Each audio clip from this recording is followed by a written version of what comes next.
Project Esperanza began working in Puerto Plata, Dominican Republic with the street census in 2006. With the help of Spanish to Creole translators, we interviewed 140 youth working on the streets of Puerto Plata, shining shoes and street vending. The majority of the 140 boys we interviewed were Haitian immigrants living in a ghetto on the side of town called Padre Granero. None were in school. Some were living in the country without family or with just distant family. We began a program to serve this group, and just a few months later, they led us to a church in their neighborhood that had started a school.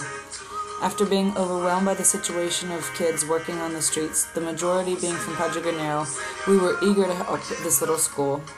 So we began fundraising to pay teachers, buy materials, and eventually rent a separate space for the school. There are several reasons why the kids were not in school. One reason is that the public school does not have enough space. Another reason is that the parents who are present often did not speak Spanish or have proper documentation to live legally in the country. Some schools also do not allow kids to register without proper documentation. The result was hundreds of kids in the streets and not in school. Since 2006, we have housed the school in 5 different facilities.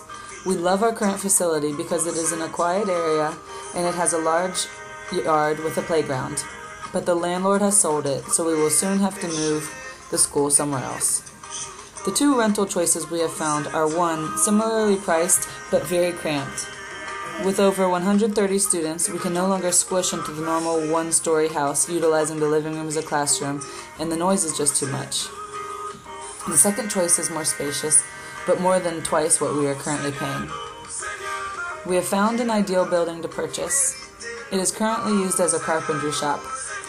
Owning the school property is a hurdle we have faced for years and is also a requirement for becoming accredited. It feels as though we have no choice but to fundraise our hearts out right now and purchase this property. It is a fixer-upper, but a perfect frame for a school, with a very large block building that can be divided up into classrooms and even a back area that is ideal for a cafeteria and auditorium.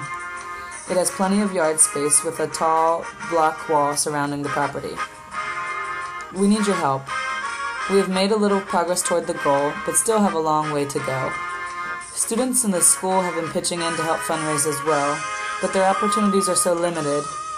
They have begun collecting their plastic bottles, cans, and juice boxes to recycle at a recycling center that buys the materials. They also participated in a My School drawing contest. The winning design is set to be printed on a t-shirt to go out to all donors who donate $100 or more toward the cause. Would you consider joining our students in making an effort for this cause? Every penny helps.